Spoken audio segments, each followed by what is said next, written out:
बच्चे देश का भविष्य होते हैं और हमें देश के भविष्य की हमेशा चिंता रहती है। इसलिए आज हम डीएनए में देश के भविष्य के साथ हो रहे खिलवाड़ से जुड़े सबूत आपके सामने पेश करना चाहते हैं। गैर सरकारी संगठन प्रथम ने ग्रामीण भारत में शिक्षा के स्तर को दर्शाने वाली annual status of education report का ताजा अंक प्रकाशित किया है। इस रिपोर्ट को तैयार करने के लिए देश के 589 जिलों के ग्रामीण इलाकों का सर्वे किया गया।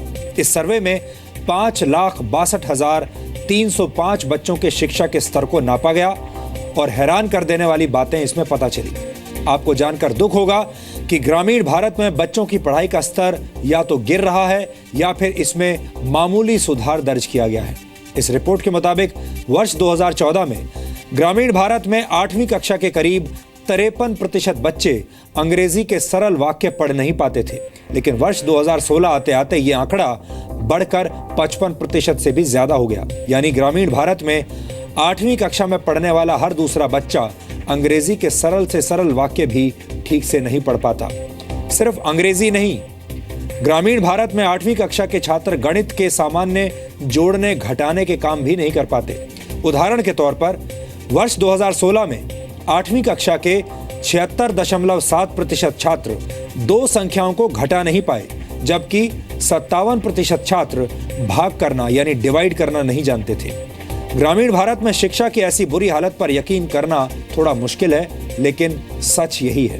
वन का महीना था, बेआद बादल छा रहे थे। नहीं, बादल तो नहीं लिखा हुआ, जो लिखा हुआ पढ़ो ना, सुने हुए क्यों बोल के बता रहे हो?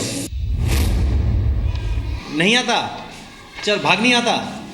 अच्छा, घटा कर लेंगे आप? घटा भी नहीं आता? ये कितना है? 15। 51।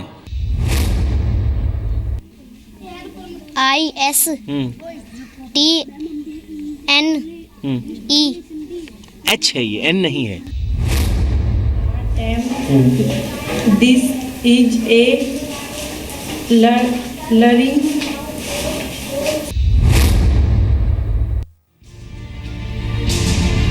मुस्कुराइए मत, ये हंसने की बात नहीं है। ग्रामीण भारत में 5वीं क्लास में पढ़ने वाले 52% बच्चे दूसरी कक्षा की हिंदी भी नहीं पढ़ पाते। 5वीं में पढ़ने वाले 70% बच्चे साधारण घटा भी नहीं कर पाते।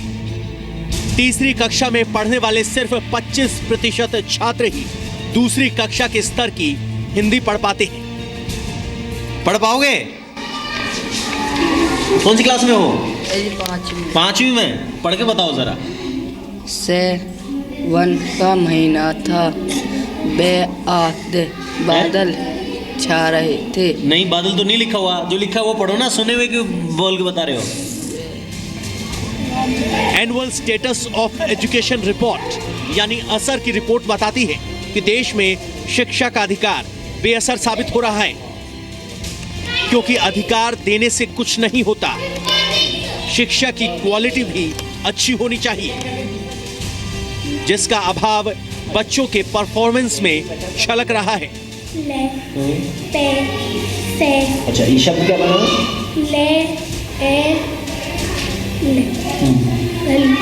लाल।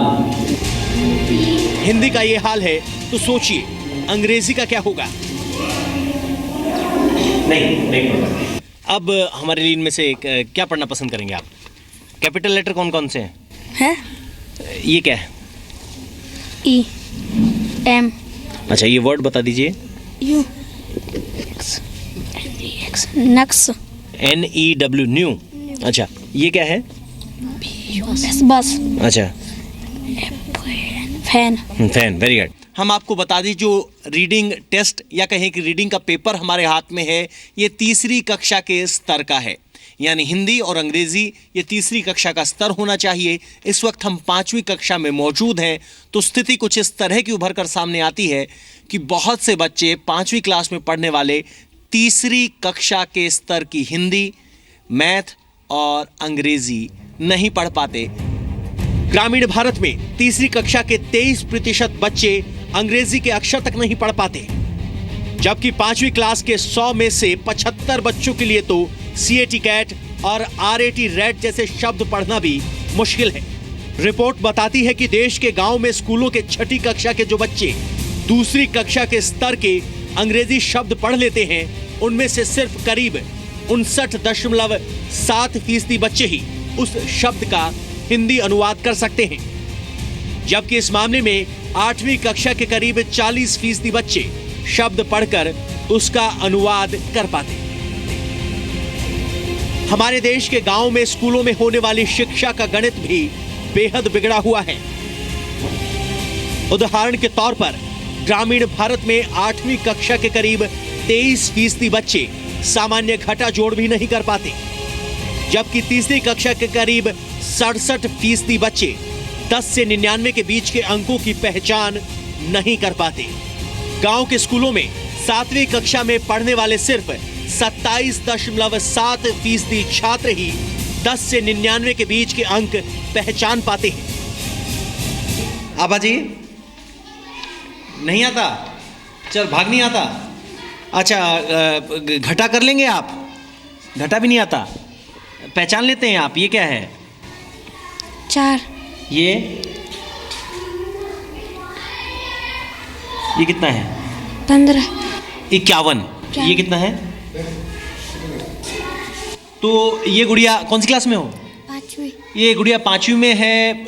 अक्षरों का ज्ञान है, अंकों की पहचान नहीं है और संख्या की पहचान नहीं है। घटा और भाग कर पाना थोड़ा इसके लिए मुश्किल है। सावन का महीना था, आसमान में बहुत काले काले बादल छाए थे, ठंडी ठंडी हवा चलती रहती थी। चल रही थी, हाँ चलो चल रही यानी थी। हिंदी आप पढ़ सकते हैं। ये कौन सा लेटर है? एन से बे ने सावन के ए कहे मैं है ए ने ए। अच्छा चल ठीक है। ये पहचान पा रहे हैं? ये क्या है? ले पे से अच्छा ये शब्द क्या बना? ले ए ले सल लाल। लाल। ये क्या बना? ए हम्म जे क्यू एन ये क्या है? डी हम्म एच अच्छा ये वर्ड पढ़ पाओगे आप? सी ए कैट नहीं पढ़ पाए। चलो कोई बात नहीं। ग्रामीण स्कूलों में शिक्षा का स्तर हमेशा से ही चिंता का विषय होता है, लेकिन ग्रामीण भारत के सरकारी स्कूल किसी काम के नहीं हैं, क्योंकि जब स्कूलों में टीचर ना के बराबर हो तो बच्चों को पढ़ाएगा कौन? और जब क्लासरूम में अंधेरा फैला हो तो शिक्षा का उजियारा कैसे फैले?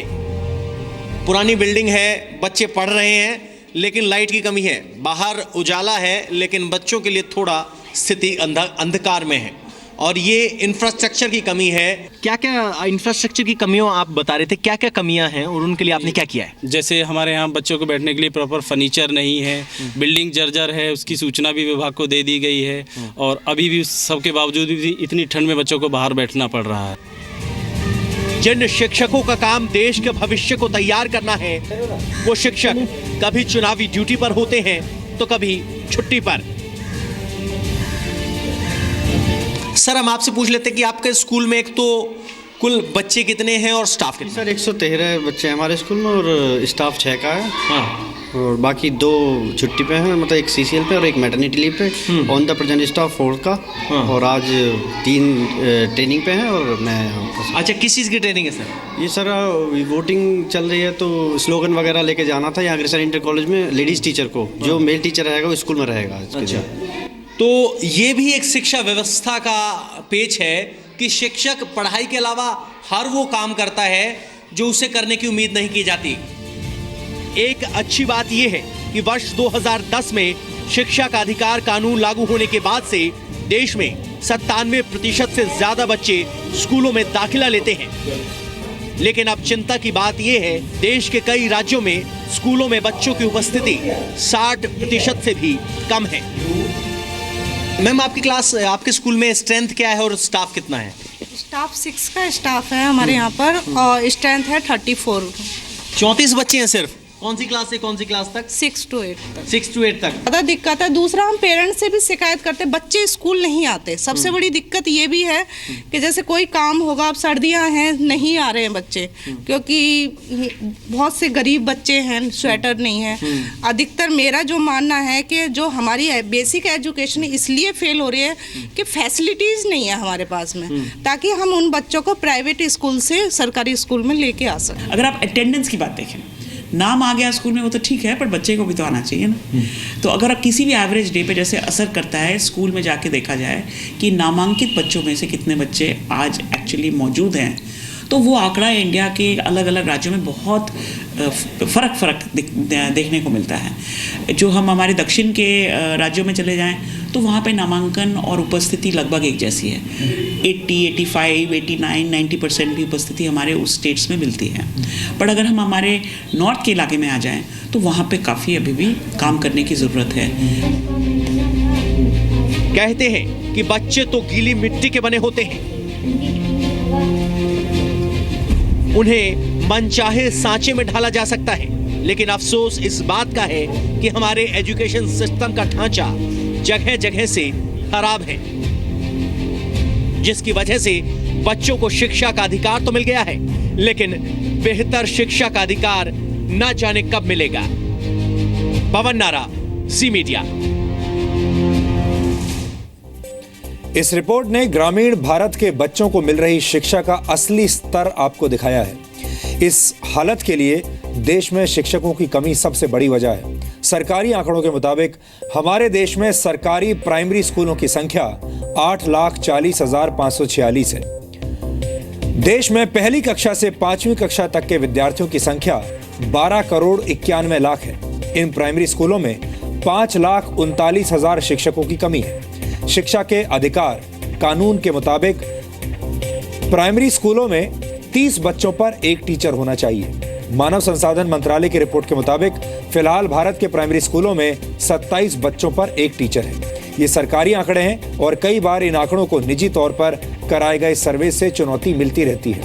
भारत के प्राइमरी स्कूलों में स्टूडेंट टीचर रेशो तो बेहतर हुआ है, लेकिन अभी इस दिशा में बहुत काम किया जाना बाकी है, क्योंकि कागजों पर शिक्षा व्यवस्था बेहतर होने से हकीकत में हालात बदलते नहीं। इस रिपोर्ट के मुताबिक शिक्षा के स्तर में भले ही बहुत सुधार ना हुआ हो, लेकिन स्कूलों में नाम दर्ज कराने वाले बच्चों की संख्या पहले के मुकाबले बढ़ी है। अब ग्रामीण भारत में 6 से 14 वर्ष के 97% बच्चे स्कूल जा रहे हैं। इनमें से 30% बच्चे प्राइवेट स्कूलों में पढ़ रहे हैं, जबकि 70% बच्चे सरकारी स्कूलों में पढ़ाई करते हैं। वर्ष 2014 में 13.9% स्कूल ऐसे थे जहां पीने का पानी उपलब्ध नहीं है, जबकि 2016 में ऐसे स्कूलों की संख्या बढ़कर 14.8% हो गई है। वर्ष 2014 में 6.3% स्कूल ऐसे थे जहां शौचालय की व्यवस्था नहीं थी। अब ऐसे स्कूलों की संख्या घटकर सिर्फ 3.5% रह गई है। 2014 में 18.8% स्कूल ऐसे थे जहां लड़कियों के लिए अलग से शौचालय की व्यवस्था नहीं थी, जबकि 2016 में स्थिति में कुछ सुधार हुआ है और अब सिर्फ 12% स्कूल ऐसे हैं जहां लड़कियों के लिए अलग से शौचालय नहीं है। वैसे इस रिपोर्ट में एक निराश करने वाला आंकड़ा यह है कि बच्चे स्कूलों में नाम तो लिखवा रहे हैं, लेकिन स्कूल जा नहीं रहे। उत्तर प्रदेश, मणिपुर, बिहार, पश्चिम बंगाल और मध्य प्रदेश के स्कूलों में बच्चों की अटेंडेंस 60% से कम पाई गई है। उत्तर प्रदेश और राजस्थान में 10% लड़कियां 11 से 14 वर्ष तक की उम्र में स्कूल जाना छोड़ देती हैं, जबकि मध्य प्रदेश में प्राइमरी की पढ़ाई पूरी करने से पहले स्कूल छोड़ने वाली लड़कियों की संख्या 9% है। हमारे देश में शिक्षा व्यवस्था में सुधार की काफी गुंजाइश है। इसे और अच्छी तरह समझाने के लिए आपको कुछ आंकड़े दिखाते हैं। भारत में सरकार द्वारा शिक्षा पर किए गए खर्चे की बात करें तो इस वर्ष सरकार ने कुल बजट का 3.71% शिक्षा पर खर्च करने का फैसला किया है। इस बार के बजट में शिक्षा के लिए 79,686 करोड़ रुपए का प्रावधान किया गया है। ये पिछले वर्ष के मुकाबले करीब 6,000 करोड़ रुपए ज्यादा है, लेकिन सच ये है कि भारत अपने जीडीपी का बहुत कम हिस्सा शिक्षा पर खर्च करता है। भारत शिक्षा पर कुल जीडीपी का सिर्फ 0.47% खर्च कर रहा है, जबकि दुनिया के कई देश जीडीपी का एक बड़ा हिस्सा शिक्षा पर खर्च करते हैं। क्यूबा अपने कुल जीडीपी का 12.9% हिस्सा शिक्षा पर खर्च करता है, जापान 3.8% और यहाँ तक कि हमारा पड़ोसी देश पाकिस्तान भी शिक्षा पर कुल जीडीपी का 2.4% हिस्सा खर्च करता है। ब्राजील अपने जीडीपी का 5.8% और अमेरिका अपने जीडीपी का 5.6% हिस्सा शिक्षा पर खर्च करते हैं। आप सोचिए, जब हम शिक्षा जैसे क्षेत्र में हाथ खींचकर पैसा खर्च करेंगे तो फिर हमारे देश के भविष्य का क्या होगा? हमारे सरकारी स्कूलों में अच्छे टीचर्स कहां से आएंगे? शिक्षा व्यवस्था की बुनियादी सुविधाएं कहां से आएंगी? और अगर ये सब नहीं होता तो फिर स्कूल चले हम जैसे नारे किसी काम के नहीं रहेंगे और भारत में शिक्षा का स्तर सुधरने की बजाय गिरने लगेगा। जिस देश में शिक्षा के हालात इतने खस्ताहाल हों, उस देश में दुनिया के सबसे ज्यादा अनपढ़ होने की बात जानकर किसी को हैरानी नहीं होनी चाहिए। ऑक्सफैम इंडिया की एक रिपोर्ट के मुताबिक भारत में अभी भी 28 करोड़ 70 लाख लोग पढ़ लिख नहीं सकते। ये संख्या फ्रांस की कुल जनसंख्या से 4 गुना ज्यादा है। यानी दुनिया की 37% निरक्षर आबादी भारत में रहती है और भारत में 7.1% बच्चे 8वीं कक्षा से पहले ही स्कूल छोड़ देते हैं। इसकी वजह होती है स्कूलों में बुनियादी सुविधाओं की कमी, शिक्षकों का न होना और पढ़ाई के माहौल का अभाव। लेकिन अभी भी देर नहीं हुई है। अगर सरकार और सिस्टम चाहें तो देश में शिक्षा के अच्छे दिन अब भी आ सकते हैं।